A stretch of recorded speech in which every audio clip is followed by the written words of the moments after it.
मनोजवं मारुततुल्यवेगं जितेन्द्रियं बुद्धिमतां वरिष्ठं वातात्मजं वानरयुतं मुख्यं श्रीरामदूतं शिरसा नमामि रामय्यदूतं शिरसा नमामि श्रीवायुदूतं शिरसा नमामि स्वस्ति प्रजां परिपालयन्तं न्यायेन मार्गेण महीं मनीषं स्वब्राह्मणेभ्यः समस्तमित्रं लोकाः समस्ताः सुखिनो भवन्तु।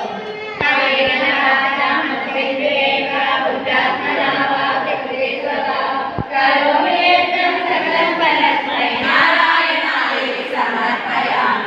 हरिनारायण गोविन्द आत्मपरायण गोविन्द पुराणपुरुष गोविन्द पुण्डरीकाक्ष गोविन्द दशरथनन्दन गोविन्द दानवमर्दन गोविन्द वेदान्तवेद गोविन्द वेणुगणलोल गोविन्द आगमवेदानन्तरूप त्यागदैकते नमो नमो भवरोगरहितते नमो नमो श्रीगुरुराय नमो नमो सद्गुरु